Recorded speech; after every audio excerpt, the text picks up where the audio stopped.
Hi, my name is Nabil, pronouns here, they. Hi guys, my name is Saket. I'll be the panelist for this round. My preferred gender pronouns are he or him, but you can address the panel as a whole. All the best to all the sides. Thank you very much. Everyone's just a second for the start.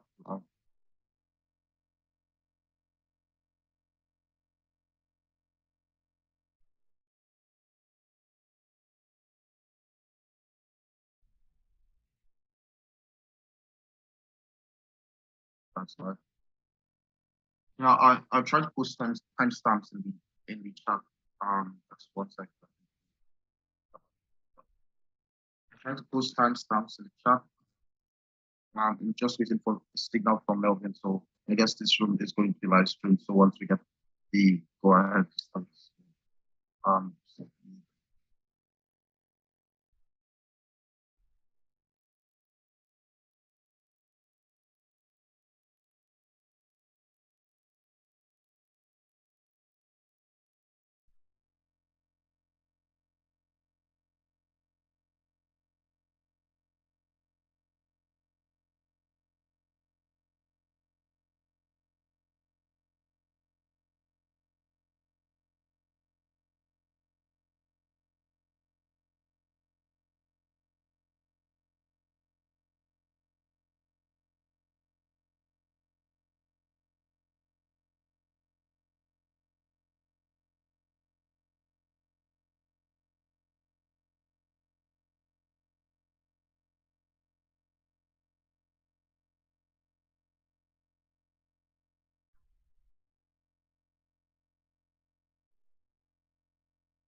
okay.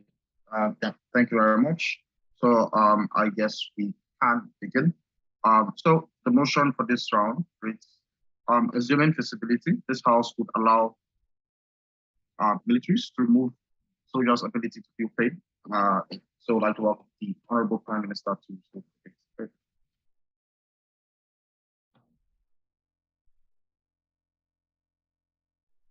Can everyone hear me?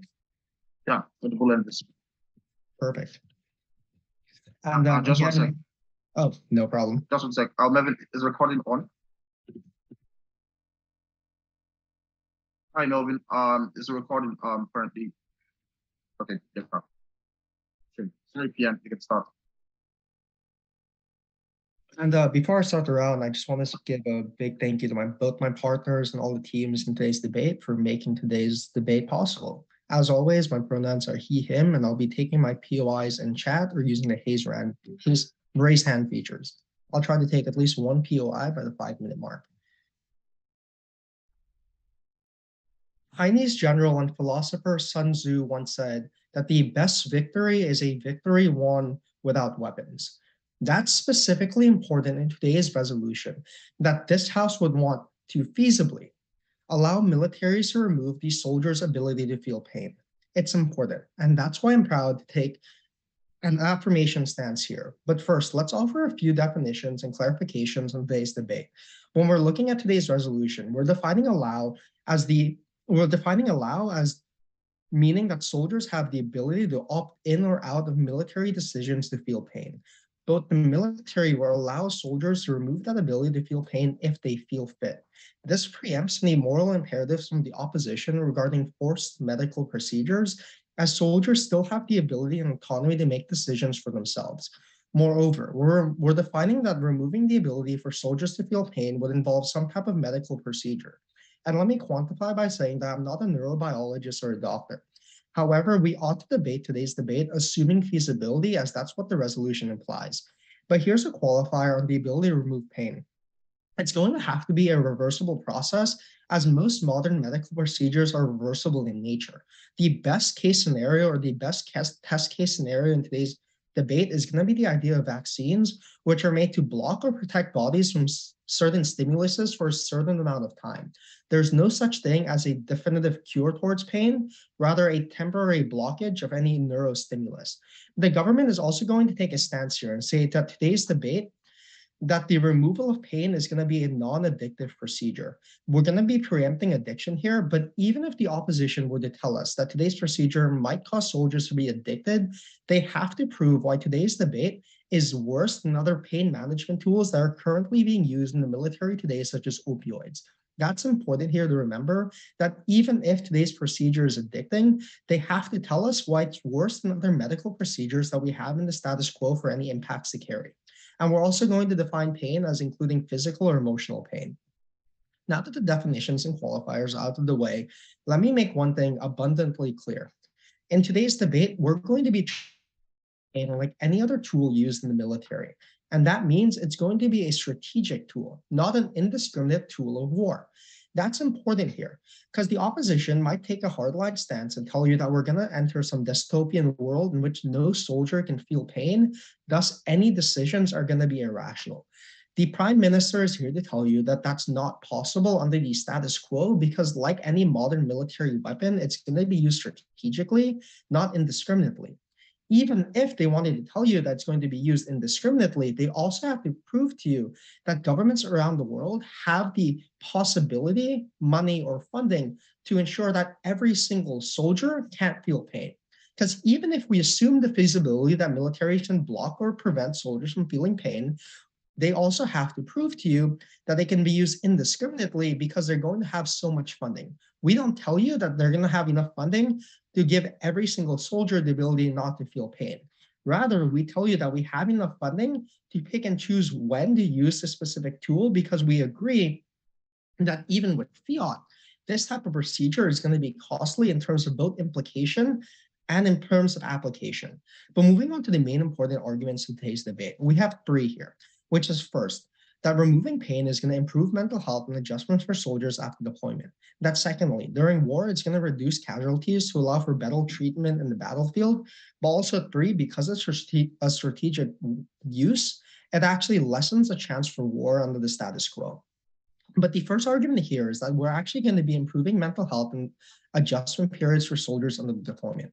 Why is this so important? Today's debate is so important because the main stakeholders in today's debate are going to be the militaries and the soldiers that we're going to be focusing on. And here's why. When we're looking at today's modern military debates, we realize that the highest cost of casualties under the status quo is going to be soldiers, because they're the ones in the front line. Governments want to protect them no matter what. Even authoritarian governments understand that soldiers are the most valuable tool in terms of warfare. Why is this so important here? This is so important because confirming today's resolution means that militaries can actually reduce the casualties after war. Why is this important? This is important because after war, soldiers tend to be the most POI. die on the battlefield. Yeah, I said I would take POIs in chat, but also take it verbally, I guess. Oh, I'm so sorry, but okay, POI. Just because they cannot feel pain doesn't make these soldiers immortal. They can still bleed out. They can still essentially experience these types of issues. Yeah, we're not telling you that soldiers are going to be immortal and can't die. We're telling you that we're actually going to lessen the barrier for them to be able to get treatment. If you were to allow me to finish my first point here, I was about to tell you that we reduce suicides and make it easier during readjustment period. Because again, the government defines pain as both physical and mental, meaning that we reduce the burden of soldiers feeling PTSD and other suicide ideation by allowing them to better adjust in their period. In fact, under the status quo, the first 6 months to a year is the worst for soldiers under the period of adjustment. When we remove the barrier of feeling pain in both emotional or physical pain, they're more able to adjust to society after deployment, leading to reduced suicides. That's important here, because the opposition has to tell you that this isn't true, that specifically soldiers after deployment don't kill themselves, aren't at a higher risk of suicide, and don't have suicidal ideation. But moving on to the second point here is that during war, it reduces casualties to allow for better treatment in the battlefield. Why is this so important here? This is important because, again, like the POI that I just brought up, soldiers get injured in the battlefield and die. That's a fact. We're not telling you that soldiers are going to be immortal. What we're telling you is that soldiers who get injured and die on the battlefield typically is because of hyperarousal of the nervous system, aka battle shock. Because yes, they're bleeding out, they lost a limb, they got injured. What we're telling you with today's resolution is that we're able to treat our soldiers better by on the battlefield being able to create and use medical emergency procedures and not shock these soldiers on the battlefield. This is important here because it's a given fact that bodies can't handle too much stimulus because in hyperstimulus of the nervous system, it leads to increased heart rate, breathing, and shock. That typically is why soldiers die in the first place. We're not telling you that they don't bleed out. We're not telling you that they don't get shot. What we're telling you is that we reduce the amount of casualties due to second-tier symptoms, like battle shock. This reduces the military's need to rely on addicting drugs such as opioids or other treatments on the battlefield. This is important. This is what the leader of government will also expand to in his speech. Thank you. Thank you very much, Prime Minister, for that speech. Putting out the leader of the opposition. Give me a second to reorganize my notes real quick.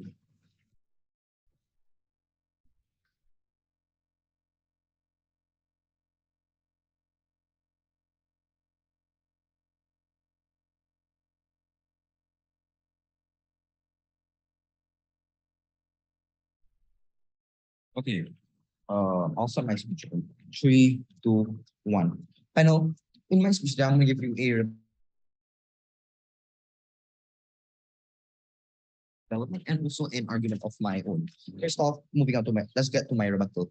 Gov claims that they want to help the soldiers to get rid of their mental PTSD, for example, and lessen the rate of suicide after the war. Let's say in government's best rule, even if this may be true, at the end of the day, what happens to the soldiers who are given these, who are given this, for example, like medical surgeries for to not feel the pain? We tell you that in reality, these soldiers are simply thrown away like fodder. In a seat of war, the military will think of them as a super soldier. We've seen experiments like this happen during World War II, where the Nazis and Russians tried to experiment with their soldiers to see if they could find a superhuman soldier who felt no physical pain. And what happened to the soldiers? Yes, it may be true that they had way less casualties in terms of war, but what happened to the soldiers? The things that happened to the soldiers was simply immoral, which we find is very dangerous. Yeah, sure, you might win wars, but at the end of the day, you're forcing a group of people, another human individual being, to completely feel no pain, to just become another weapon of war. Now, moving on. We on the opposition side today would like to tell you that we want to maintain the freedom of the soldier to choose whether or not that they are physically and mentally prepared to go to war, whether or not, so that they have their own freedom of will, the freedom of speech, their own, their own choice on whether or not they want to go to war. Because at the end of the day, let's think about this. God has to prove to us, right, as to why the soldiers won't just go on a mental rampage, completely lose any form of human rationality that they once had. Because remember, there is a thing called confirmation bias, which is where our brain forces us to think that what we see is true. So, for example, if I were to get shot and I see blood coming out from my body, I would think that is true pain. My brain would be giving my body this feeling of pain. And then this will give the soldier a sense of extreme mental trauma. What does this mean? It makes the soldier's sense of rationality and basic morality is simply gone. They are nothing but the empty, lifeless soldier, lifeless shell who feels no pain, which the military can use to their complete disposal. We tell you that we do not want this because the soldiers will be exploited for maybe unnecessary means. They will most likely be coded like a complete robot going to war just to commit complete genocide, committing war crimes. And at the end of the day, the government might come up and say just, oh, but it's not we can't control it. So this is why you find this a huge and major problem. Second of all, we tell you that this doesn't only affect the soldiers, but it also affects the livelihood of the soldiers. For example, after war, what happens after war? The government cannot the government cannot come up to us and tell us that they can guarantee that we can somehow give back the sense of physical pain to the soldiers. And even if they understand that they still have the mental trauma they've been through, since they might have had their arm shot off, blown off, just gotten stitched up and then been told to go back to war, it was what happened back after they come back from war, right? They go to meet their families, and their families would still, and maybe he wouldn't be the same person that he once was. He wouldn't have that sense of the essence of life, I guess, in a way you could say that he once had. He wouldn't be the same person, nothing but an emotionless shell. Next, we also tell we tell you that government might come up and say that but this increases the power of the military. But we tell you that this is false. Why? Because at the end of the day, yes, it might be true. In the short run, at first you might see an increase of military power since your soldiers are already at all times. But we tell you that in the long run, especially in a prolonged war, this will be the end of the military itself. Why? Because at a certain point, your soldiers will go through so much mental trauma or so much damage to their body to a point where it simply cannot function anymore, and they cannot and are unable to physically and mentally fight in a war. That's all from me. Thank you. Thank you very much, Leader of Opposition, for that speech. Call it on the Deputy Prime Minister to come to the place for opening up.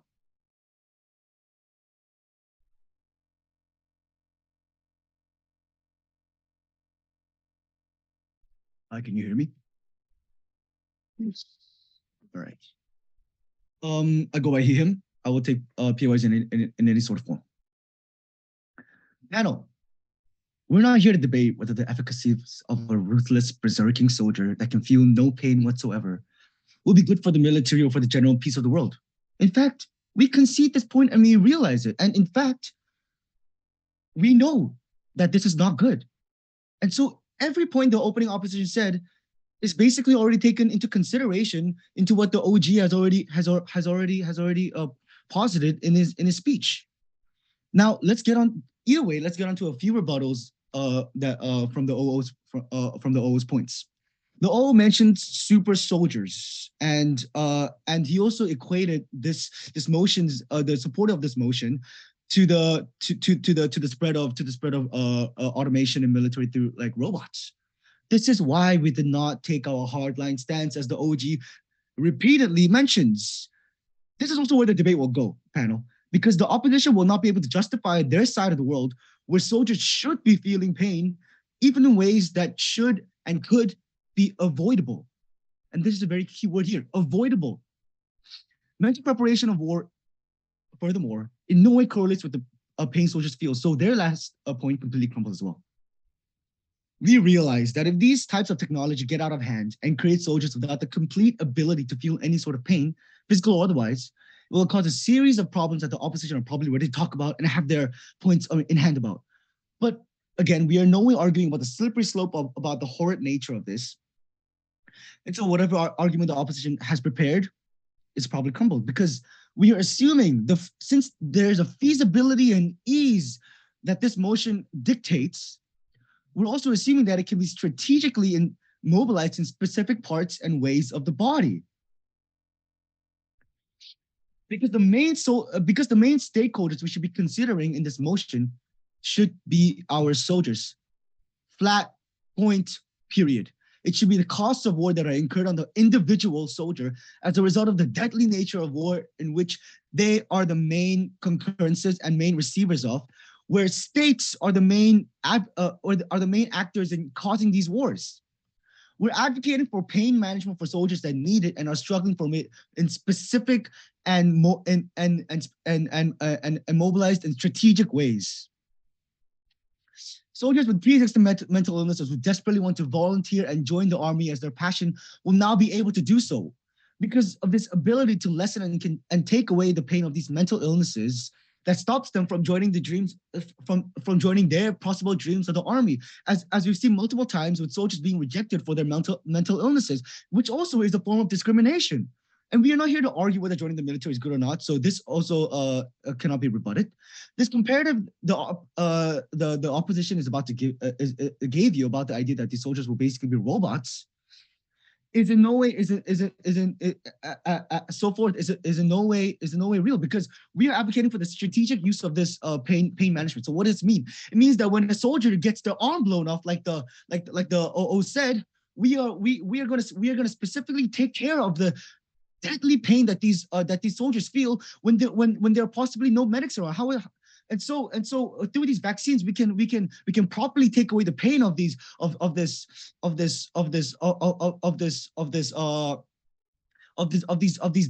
deadly damages that these soldiers have to incur as a result of the war. Removing pain does not mean the removal of guilt or shame. This means that the feeling that come with killing someone, like guilt in the field of battle, will still be intact. Just because we're removing the pain, just because we're removing pain in specific ways, this does not mean that guilt or shame is also being gone away. These are mental illnesses that exist outside the realm of pain as well. After deployment, we've seen an incredible amount of ignorance for veterans and their pain from the very cost of war, like the pain that comes with guilt or shame.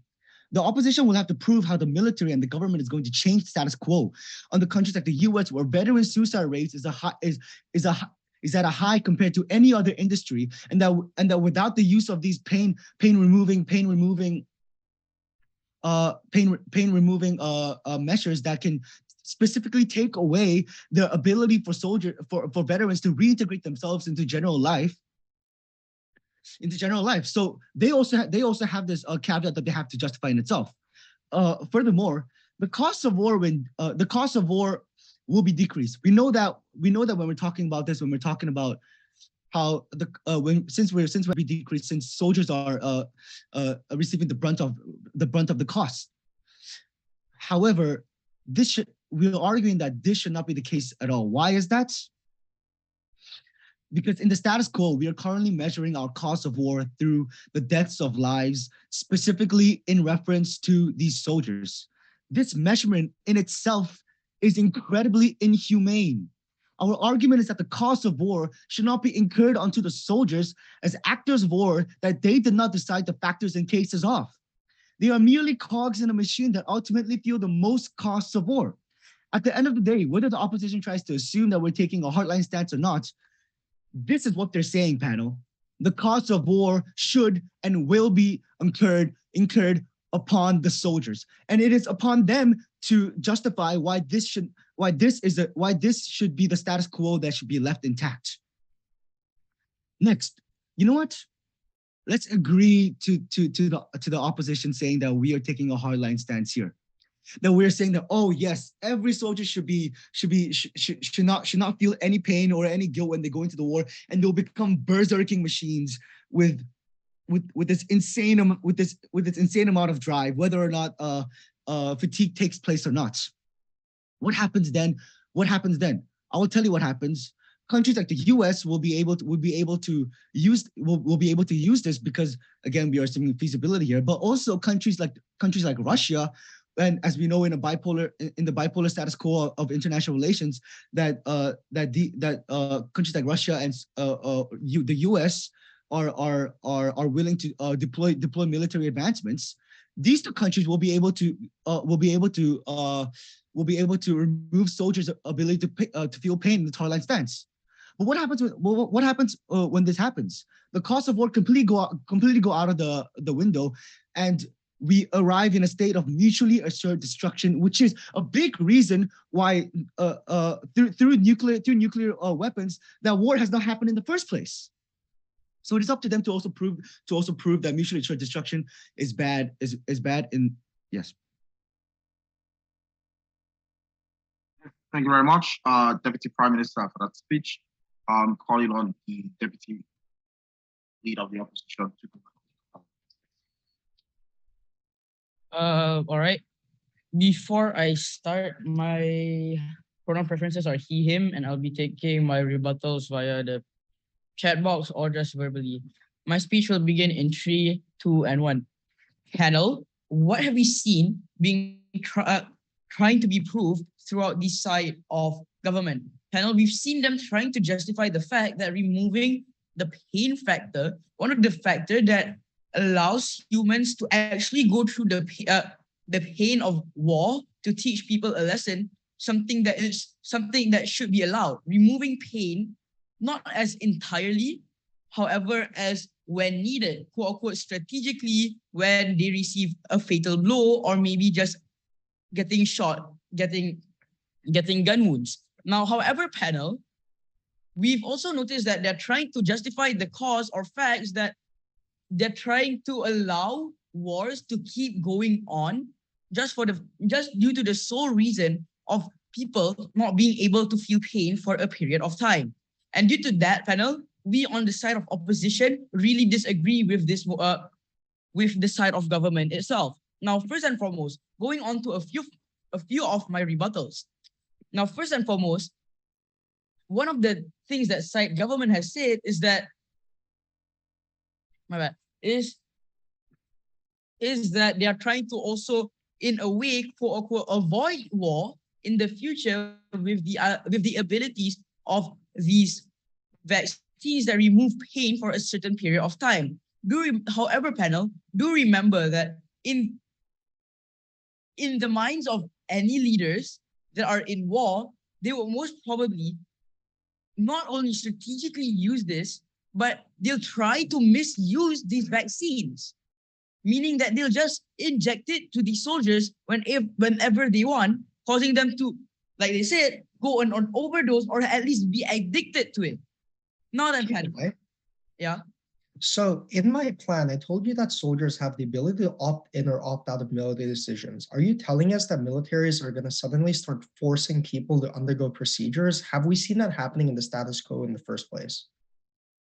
Now, before I go on, my rebuttal to the POI is that sure they have the ability to opt in or out. However, do remember that the motion itself is in a way something to allure soldiers to join the military in the first place, just like they said, which is a serum that will make you not feel any pain, meaning that these soldiers would most probably prefer to opt into it for being able to think that they might not feel any pain. Now, going on is that even if they were to say that they're going to use it strategically, do remember that there are leaders, there are generals that might use this to their advantage, where they'll use it whenever they want and not strategically. And given the fact that they try to argue over the fact that this is something that encourages people to join the army due to the fact that they won't feel any pain, do remember that they did say that they won't feel any shame or guilt, meaning that you're basically trying to add more soldiers whilst crushing their morals and crushing their mental state at the same time, due to the fact that when they get deployed into the battlefield, sure, you'll say that, oh, if the soldiers or their teammates don't feel any pain, they won't react to the pain. However, panel, do remember that the leader of opposition has also argued over the fact that that our minds don't react to feeling the pain, however, can also make you feel the pain just by looking at the wound, which is also known as confirmation bias, where despite not feeling the pain, the wound itself has given you a mental pain, which is fear of dying due to the blood loss. Now, going on to my arguments. Now, one of the main arguments is that even if we have these rejected, sorry. But even if these serums exist for you to be able to not feel any pain, do remember that these serums are only used to last for a short amount of time, like side government has proposed. And they also said that they use it when there are no medics around, even if we were to listen to them saying that they use these medicines strategically or in another way when there are no medics. Do realize that if they were to be shot and if they were to feel pain and you give these serums to them, how will this change it? They'll only stop feeling the pain. However, they'll still keep on bleeding, and eventually, if there are no medics around, they'll slowly start to bleed to death, regardless of the wound.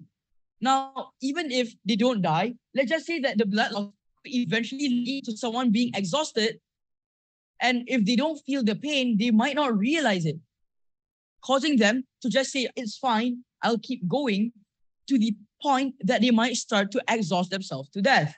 Now, other than that, the idea of removing the pain causes these soldiers to think that they are completely fine, they'll completely negate any pain.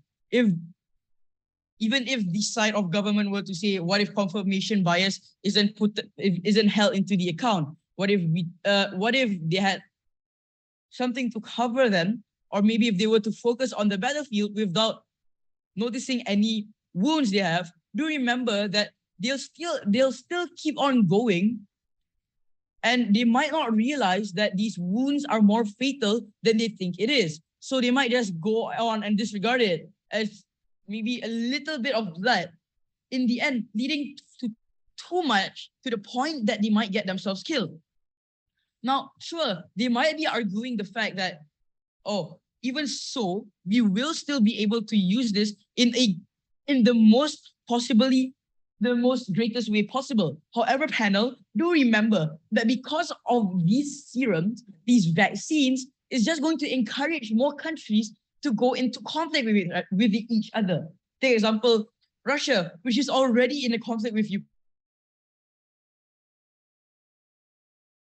is going to encourage Russia to go into war, to go into a more never-ending war, to cause more bloodshed towards Ukraine. Now, going on to my last argument is that even if we were to take these vaccines into consideration, how will the medicine manufacturing go on?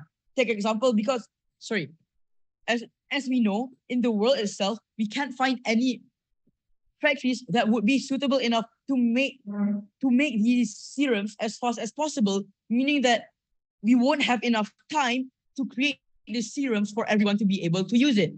So in the end, where side government is going to be at a total loss, not being able to use these medicines at an optimal time. And with that, we on side opposition believe that we triumph over side government on this debate. Thank you. Thank you very much. Definitely not opposition for that speech. Quite on to Denver software begin to participate.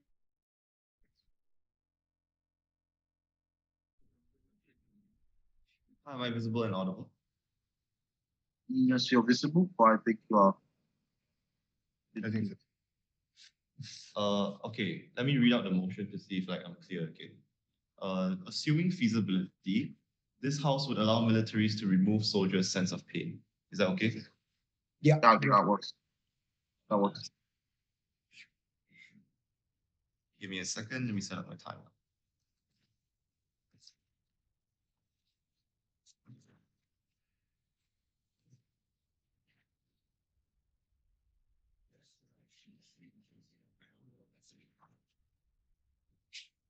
Starting my speech in 3, 2, 1. OG wants to have it all, but also is unable to tell me why is it so that their context is likely to be true. OO is just confused at best of all of their benefits, but at best, their strongest argument comes out literally at the 7th minute of DL. Few things I'll go through in my speech to better clarify and give a clearer debate.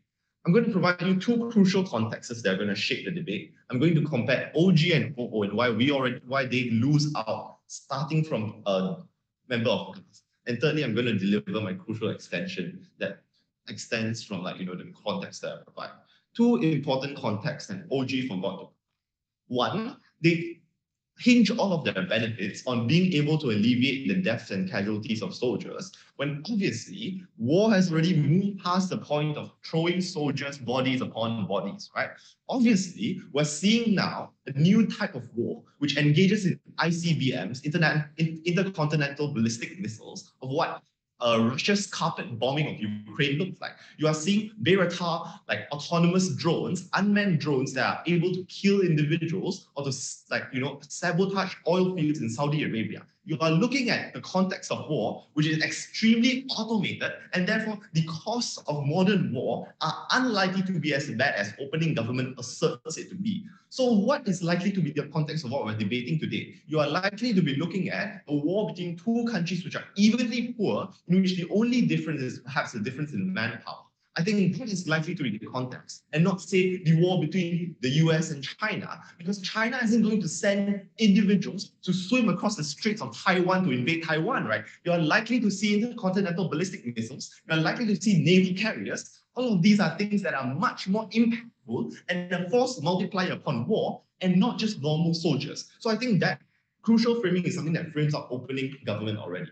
Secondly, I also think it's important for you to tell me what is the comparative of death and pain, right? And this deals with whatever comes up in the opening opposition. Because the pain is immediate, but can drag on for a long time, right? That is to say that pain is something that I feel and I feel immediate apprehension to. Death is something that is less able to give me that direct attention because I'm unable to comprehend what death contents, right? So to the point of which individuals threaten me pain is something that I'm more likely to recall and more likely to suffer harm from. And secondly, death is imminent but also immediate. So the point of which I feel that there's going to be death, I'm unlikely to know that death is going to come close, but at the end of it, then I'm going to die. So this massively mitigates the harm of the fear of this coming from opening opposition. But lastly, right, to deliver the nail to opening opposition's argument, right, if they want fear of death, then you are likely to see soldiers who are not going to die because they fear the wounds that they are going to leak out and die, right?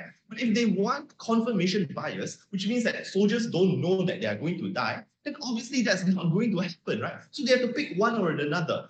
Assuming that they take their best case scenario, which is that soldiers are now going to die because of the fact that they don't know that they're bleeding out, posit that there's a very easy solution to this, right? Soldiers usually fight in platoons, they usually carry like a medic unit, right? Like all of these things are things, checks and balances to ensure that you are able to see or you have your comrades to tell you that like, oh, dude, you're bleeding out, right? Don't like continue fighting, don't walk into that, you will literally die. I think all of these are checks and balances that can probably happen because the cost of war is likely to optimize itself, right? Even if it's true that these are like soldiers and platoons of like army units, you are likely to have individuals who do not want to die, right? I think that's pretty obvious that I don't even need to say this. What is my extension?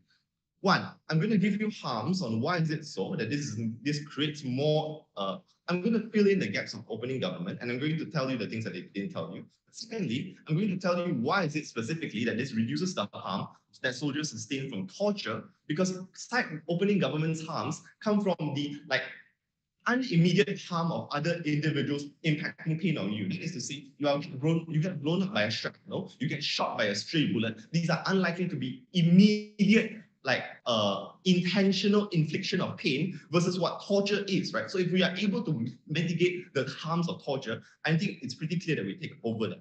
Secondly, I'm going to tell you, I'm going to engage with the strongest case that come from opposition, which is why is it so that militaries are not going to like just throw people at each other, because that's generally a bad idea. So why is it so that, what is it that opening government misses in their argument that this creates more efficient soldiers? I think more efficient soldiers tend to mean that you are less likely to be like hit by battle frenzy. You are less likely to shoot someone because of the fact that you are panicking. You lessen like the possibility of war crimes on the net, which means that militaries are going to be more transparent about wars because they have nothing to hide, right? Most war crimes are committed in times of circumstances where everything is so chaotic that you don't know who you're shooting, and the next second you're shooting an innocent civilian, right? I think all of these costs just makes the military structure just way more transparent because now they have no incentive to hide or to hide the skeletons in their closet. But secondly, on to torture, right? Torture is bad, obviously, and torture is something that other militaries use, especially in the context of these poor countries, because they do not realize that torture is generally counterproductive and you are likely to get faulty information in the first place. Two reasons why it is bad. It's usually bad for the soldier because you get pain, you get torture, you get PTSD, you literally get horrible, unspeakable things done to you, right? That you are likely to sustain pain for a long time. So obviously, if you are able to ensure that individuals no longer feel pain, it's not going to be that bad. But secondly, it also reduces the harm of potential PTSD, that you do not sustain as much pain, that once you get extracted by your military, you are less likely to just feel absolute pain. But secondly, this is also going to be good for the military, right? Because the point in which you do not sustain pain, this means that your ability to the ability to use you, to extract information from you, is going to be significantly less. What does this look like? This looks like you not giving away safe house information, right?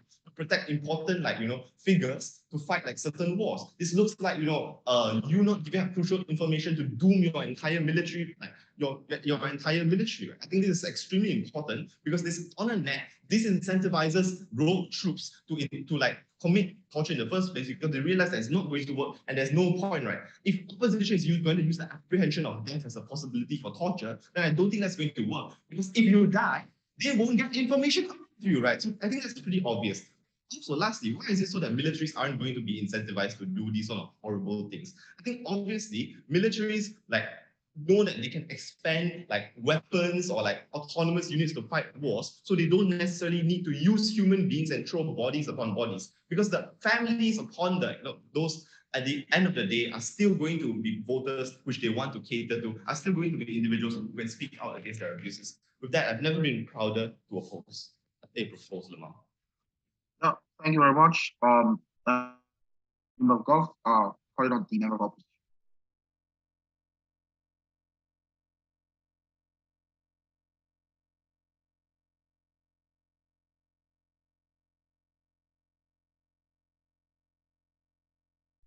Hi, may I confirm that I'm audible? Yes, you are. Okay, thank you. Okay, while I fix my timer and go by she, her, I'm good with any POIs, but I prefer voice because I don't church. Yes. Okay, I'll be starting my speech in 3, 2, 1, go. Strives for a life without pain, strives for a life of perfection, and perfection guarantees sadness and disappointment because in this reality, nothing can or will ever be perfect, which is something government decides to ignore. I'll be giving a few rebuttals to this debate and defining what burden and standards as CEO. Now, first, on a few on our burden and standards. The CEOs to prove that pain, although not deserved, is a necessity, and we'll be painting a picture on the detriments with allowing people to opt to remove the pain. In our standards here, we'll be debating on firstly the principled metrics on a philosophical and emotional perspective, and secondly, pragmatically on a physical perspective. Right? Now, a few rebuttals. What do we get from our opening hands? From OG, they talk about alleviating pain, how it reduces casualties, soldiers will get more treatment. Firstly, soldiers cannot pinpoint what wrong physically because they cannot feel the pain, right? Which I'll be explaining more later. And secondly, they conceded to the fact that it's not ethical. They assume that all the unethical issues can just be waved off. They essentially want a perfect world and refuse to acknowledge the trade-offs needed. Now, from opening opposition, they talk about an ethical perspective as well, but fail to say exactly why it's unethical other than saying super soldiers and a temporary solution. We, on the other hand, will be diving deep and taking a micro look into the physical and emotional detriments of this case. Now, from CG, what do you get from CG? They discuss torture, how the drugs will wear off, and there are different types of torture, such as psychological torture and torture that consists of food and water deprivation. In the end, torture happen. There's possible torture that's happening on both sides, right? But on her end, but on their end, they increase the torture time because assuming the drug works longer, that the soldier will be kept longer, right? Essentially, they're taller. Yeah, the soldier will be kept longer. Now on my arguments, right? So I have two arguments for you today. Firstly, on the physical detriments, and secondly, on my principal argument. So now, firstly, on the physical detriments, pain is regulated that allows someone to assess whether they are hurt or capable of working. It's we're capable of working with. Now, I have a few levels of analysis for you today. Firstly, on CP, which is essentially congenital insensitivity to pain. Insensitivity to pain, essentially the lack of pain, right? It is a disease that is very similar to what the motion is suggesting. It is when someone is not capable of feeling pain. In real cases, people with CIFA tend to suffer from conditions that normal people do not. For example, one case study of someone who suffered from CIFA would constantly accidentally cause her mouth to bleed, or cause other parts of her body to bleed when, for example, eating, right? It's because they could not feel pain at all. Right? They could not, they essentially accidentally hurt themselves and cannot assess when they've hurt themselves, right? So what's this mean in this debate, right? Firstly, the soldier will not know when to call a medic, right? Since they can't feel pain in the first place. What this means is that medical treatment in the battlefield will be less effective. Since they are able to address the medical, since medics will have to focus on getting specific wounds, pinpointing the wounds and treating them rather than addressing them immediately because it's going to be harder for them for the soldiers to pinpoint where exactly they're feeling the pain, right? It takes 2 seconds to find that wound in the first place. And this is because again, the soldiers cannot pinpoint to the medic where they are hurting. Hold on. This is especially if the wound isn't easily seen. And secondly, on more casualties, right? If a soldier takes a bullet, right, they are actually trained to stop bleeding and trained to treat themselves in the midst of battle. But however, if a soldier cannot feel pain, they cannot address the wounds because they won't know they've been hit. Or maybe using best case from government, maybe they see the bullet coming at them, right? Where they are unable to assess the level of lethality that the wound poses to them because they cannot feel pain. And if government comes into this debate saying like, oh, there are other symptoms anyways, or there are other things they can feel. However, people who are experiencing other symptoms as well, still feel a slight stinging pain, which again you will be removing. This is gonna be honest. Why? Okay, before I move on, yes, POI. Do you realize that adrenaline already takes away the pain from a lot of soldiers? So your mechanization that the use of our specific vaccines in these specific scenarios is basically moot. Okay, anyone who experiences adrenaline rush still feel a stinging pain. They still feel their heart beating fast. They still feel the wrist of their body essentially feeling some sort of pain, which again you will be removing. And secondly, in painkillers, using government metric, this is a medical procedure. And what happens when you keep taking painkillers or keep taking this type of drug habitually, which is safe to assume since the soldiers are always on the battlefield, it will lead you to be more tolerant towards the drug. Safe to say that because this is somewhat of a medical procedure, and because you become more tolerant, you have to heighten your dosage, which possibly leads to an addiction, which is something both government teams have missed. Now, on my last argument, not principled argument, firstly, it waters down the value of sacrifice. The reason military soldiers are so well respected is because of the sacrifices they're made. Essentially, the symbolic of them willing to trade off their comfort, their life, their family, and overall happiness to the country because they're willing to experience pain, so others don't, right? And secondly, they're able to empathize with their fellow soldiers. They're able to empathize with their fellow soldiers, right? Now, firstly, I have a few levels of analysis here. Firstly, it prevents recklessness from generals and people in command. They have the ability to utilize and take advantage of their soldiers' ability not to feel pain. So generals were careful to make sure soldiers don't feel pain and alleviate their discomfort. Right? Without pain, most generals would likely leverage their power because they don't feel pain. They're going to send them on certain combat missions, which will most likely result in their death, right? Because again, they can feel pain, they can feel discomfort. Essentially, all those issues, the generals would just take advantage of it. And secondly, it helps each citizen to respect these soldiers. This pain allows them to essentially respect these soldiers. And why is that so? Pain isn't something people deserve or something people want to experience. However, this is exactly why the average citizen respects military soldiers because they are seen as tough, able to overcome anything. They respect the ability of the soldier to persevere out on the battlefield. Pain both emotionally and physically that they are feeling. Now, you look up to these soldiers because one, for their sacrifice, and two, for their perseverance despite all other factors, right? The cost of war allows them to leave their legacy in the hearts of citizens. And lastly, comrades will respect one another. You're able to practice with other comrades, other soldiers. You're able to respect them even more because you've been going through the same thing. You're able to bond with them, understand them. It creates some sort of support group as well, which also alleviates any emotional or physical pain you're feeling. Because again, you realize like, oh, I'm not the only one going through this. I have someone here who understands me. Now, government's case, it's a perfect world without any trade-off they refuse to make, without any sacrifice. Or we say on our worst case, which is literally just status quo, which has medical and monetary compensation, which includes physical and mental therapy for soldiers, is still much better than government's world. Pinpoint the wound because you cannot feel, where they don't refuse to make any trade-off, where all the symbolic actions or the value of sacrifice that these soldiers make will just be watered down because essentially the pain isn't there, what they've gone through isn't there, the value of what they've gone through isn't there. They're unable to leave their legacy. Everything is essentially stripped from them in government's rule. So for all these reasons and more, stand with opposition, stand with closing opposition. Thank you. Thank you very much. And we're up for that speech.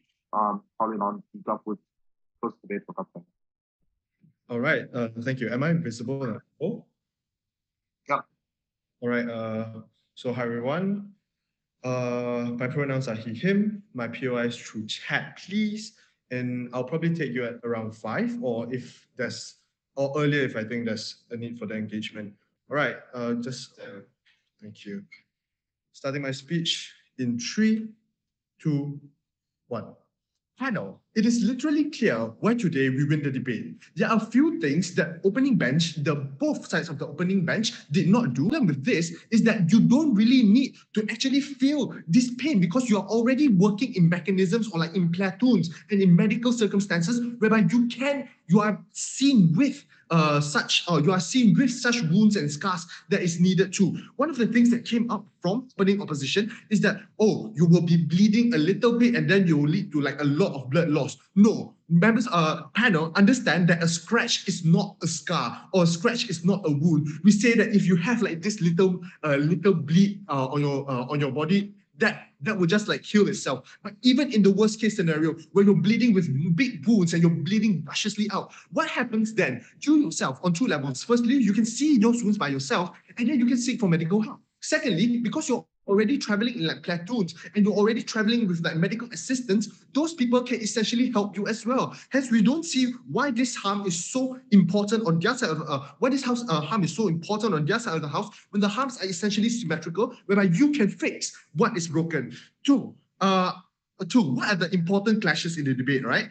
Firstly, which side has less war? Secondly, which side actually prioritizes the soldiers' well-being? And thirdly, which side provides for militaries, for better militaries as a whole? So on the first clash, which side provides less war? My speaker has already told you what war would actually look like in status quo, right? We have big military powers that are using automated machinery in order to fight war. So understanding this, war doesn't look like, oh, I'm killing you, you're killing me, see who has the most death, who loses. No, war looks like chaos. War looks like financial deprivation of the country. War looks like economic turmoil. War looks like bad reputation. War looks like sanctions. All of these are essentially important incentives for countries not to engage into war in the first place. What we are essentially providing is that removing of the pain that these soldiers will face is a byproduct of those war. Hence, it is super important to realize that war is not a matter of it's not a matter of whose death is more or less. It's a matter of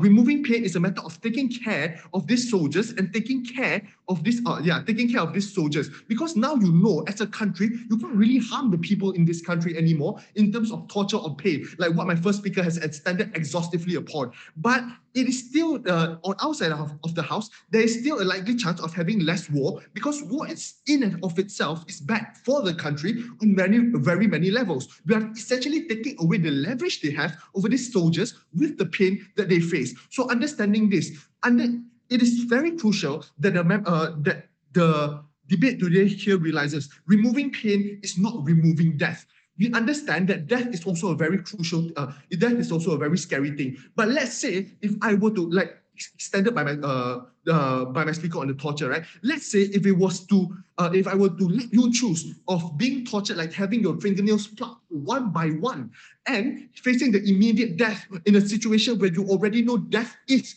or like you already know there is a risk of death, I'm pretty sure you wouldn't want to suffer for like a few days with you having your fingernails literally stripped out of you, as opposed to wanting to just die in the first place. So we think that this trade-off is very reasonable on our end, whereby you don't have to face torture and there is less likelihood of torture, but because there's already also a lot of incentives for countries not to engage into war in the first place, hence there will be less war on our side. Second point, the leverage you have, the second point, which side actually prioritizes soldiers' well-being. The things that came up in LO was that you will lose the essence of life, right?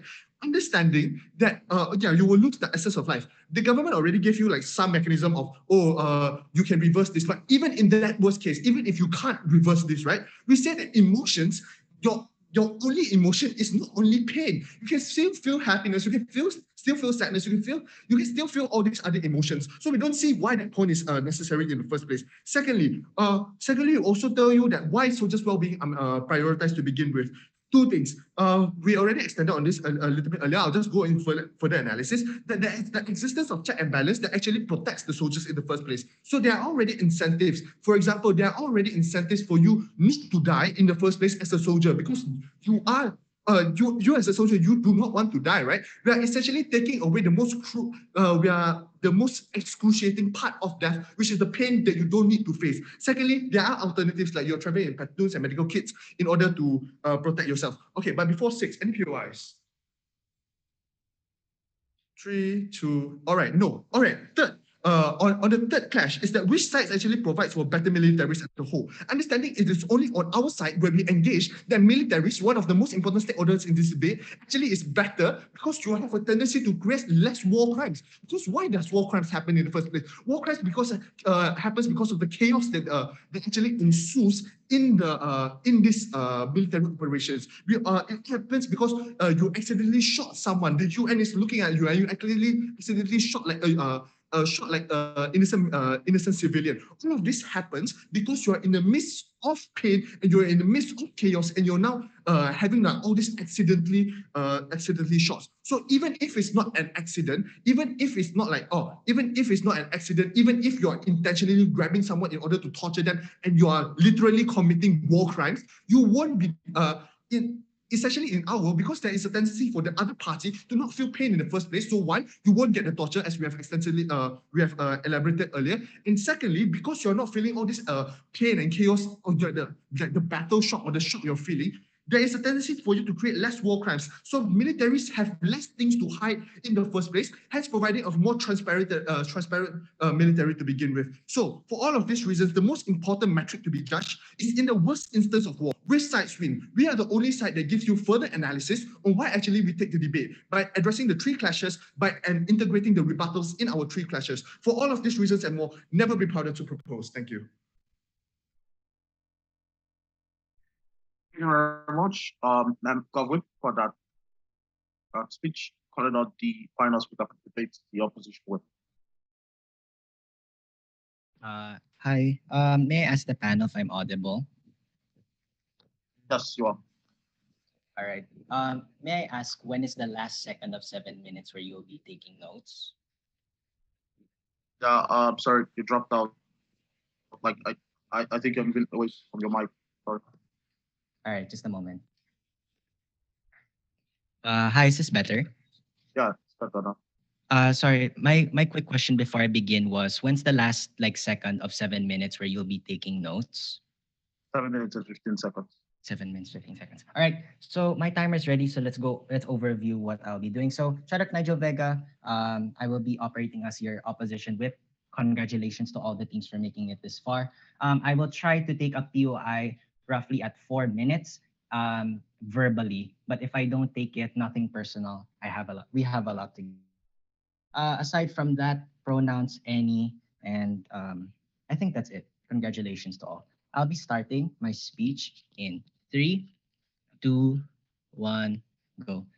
Panel, if you analyze this case in retrospect, you'll see that CO has pretty much walked out of this case pretty much free of any kind of scar or any kind of wound that is done to our case in any kind of way. Because the thing is, what other sides of the house have been trying to focus on is taking down OG and OO, and both of their cases are pretty much dead in the water already. However, they never directly rebut our case. They don't talk about principled points on sacrifice, legacy, or even sending out on missions. They don't attack our pragmatics nor our principled arguments. And what else have they done? They also say they won't, but also the other thing is I will be discussing that in my rebuttals. So I will have 3 levels of rebuttal. Number 1, I will be rebutting generally what was already stated by closing government, and then I will be rebutting the big points in CG and also OG. So what are the general rebuttals that were made by my rival, the Whip? So first of all, what he tries to do is he downplays battle scars and battle wounds. Essentially what he does is he tries to generalize every single other wound that is taken through battle as simply the small wound that can be shaken off and you can go into the next fight as a whole. However, what they don't do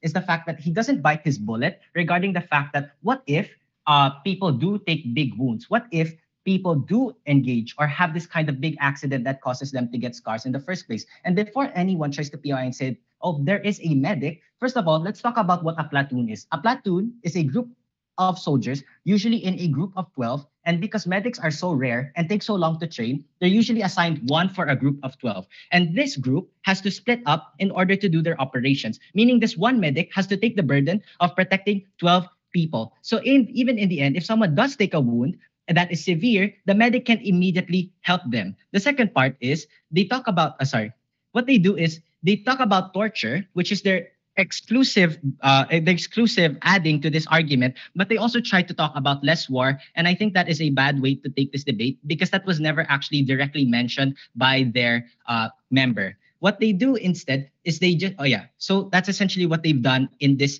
debate. So what are the 3 points of rebuttal, the big points that all of government hinges their case on? Let's start with CG. CG's only exclusive extension is torture. That is it. Torture is their only exclusive extension. So if you take down this exclusive extension of torture, it is safe to say that they have added literally nothing else to this debate. So why does this torture thing actually not work in the first place? So let's actually analyze this. So if torture, let's assume these people are given drugs. So then for a moment in time, they will be able to not feel any kind of pain. Sure, that's great. However, if people see that this does not affect the soldiers in any way, shape, or form, then they will also turn to other types of torture, such as psychological torture, light and touch deprivation, food and water starvation. So even in the end, if the drug lasts extremely long and doesn't harm the soldier physically, then that soldier will still have the consequences of psychological torture. So even in the end, this gives this soldier PTSD, which is an even bigger harm on their side rather than on our side. So CG is pretty much out of this race in the first place, since that's their only extensive argument. So what is OG's claim then? OG's claim is pretty simple. They make 4 major points. Number 1, they state that it lessens casualties on the battlefield, which I think is pretty counterintuitive given the fact that my partner has gone to an extensive length as to why this would not work in the first place. Because if you cannot address the pain, if you cannot feel the pain, then how can you actually address your given wound? How can you address that? What they essentially do is, oh, we've taken this into consideration. They take this into consideration. However, they've not talked in length about how this would happen in the first place. They just take it for granted. And actually, I believe that on their end, that is their burden to protect more of these soldiers because more of them cannot address the wound in the first place because no medics and also less pain is felt. Number 2, they assume the cost of war will go down, but they do not also discuss how companies would make more of this drug or vaccine because the government does have to sponsor specific medical institutions. And lastly, I don't understand how protecting mental health falls on their side, how that's their benefit. Because even in the end, if you don't feel pain, you're still seeing other people die. You're still seeing other people lose their head. Why? Sorry, I don't have time for that anymore.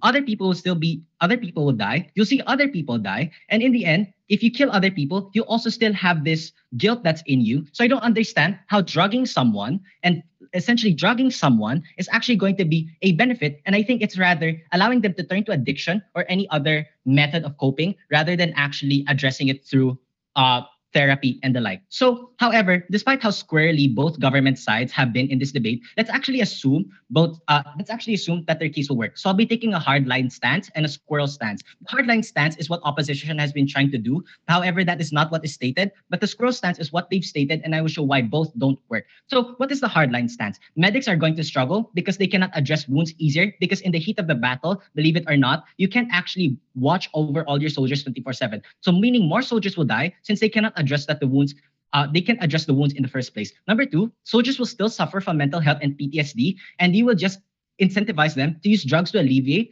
rather than curing them.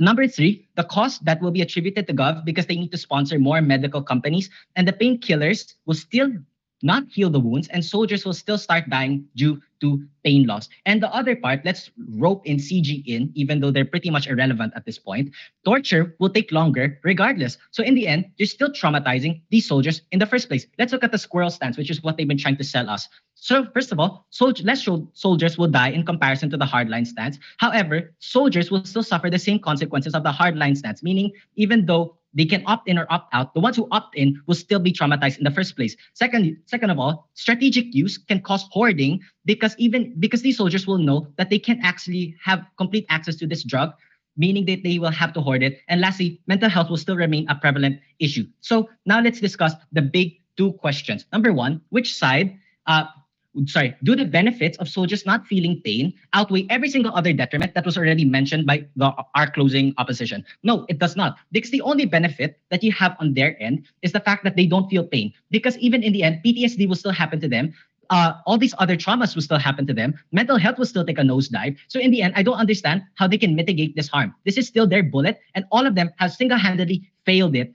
single-handedly failed to answer this question which government has set up for themselves. So they trip over their own trap. Number two, which side best protects the soldiers? We best protect the soldiers because we actually allow them, because there are other subsidies that can actually support soldiers in status quo, such as therapy and compensation. But on their side of the end, they just simply want to make soldiers workhorses and essentially want to leverage this power that they have over their soldiers. So what have I done in this debate? I've single-handedly destroyed the entire government case, showed the big detrimental flaws that they've had, and single-handedly won the case for CO minus the efforts that my partner has done, which was amazing. Thank you.